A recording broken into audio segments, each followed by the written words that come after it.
This woman has she's being operated on. She has a near-death experience. She's up above her body. She's looking down. She's watching herself. And sometimes they don't even know it's them because they identify with who's up by the ceiling. That's their point of consciousness. And on the top of this medical device that was in the room, hospitals often rivet numbers like offices do to keep track of typewriters and to keep track of things. She looked down and there was a 12-digit number riveted onto the top of this medical thing. And she said, I'm OCD. And so I memorized the 12-digit number. As soon as she comes to, she says to the nurse, write this down. Now, I'm not saying this is a number, but it's like, write this down, 675-21600.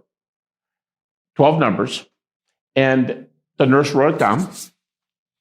And they were later moving the apparatus out of the room. And the nurse jumps in and says, whoa, whoa, whoa, wait a minute. Let me get my sheet out. Wow, the number's exactly right.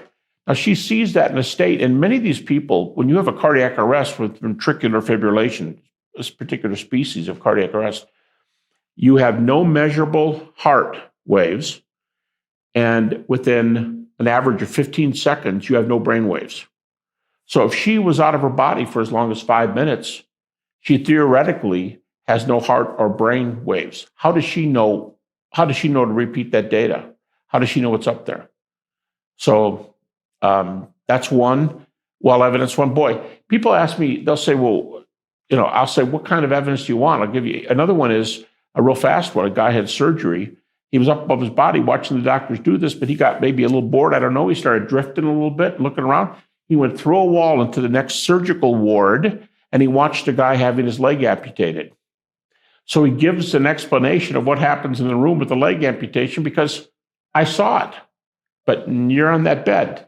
Yeah, but I'm telling you, I saw it. How do you know? Here's some explanation. I'm making up what he might have said, but he could have said, well, all the nurses in the room had white uniforms on, except for this one. She had a pale green uniform on. I mean, something like that. Or these are actual cases. In one, a person dropped a beaker on the floor and it broke, and the person watched it. Or in another one, a woman's pin fell off her dress, and a doctor stepped on it. And the near-death person said, I know who lost the pen, and I can name the doctor who stepped on it because I saw it. So these are data, and many times in the absence of heart and brain, any kind of activity, measurable.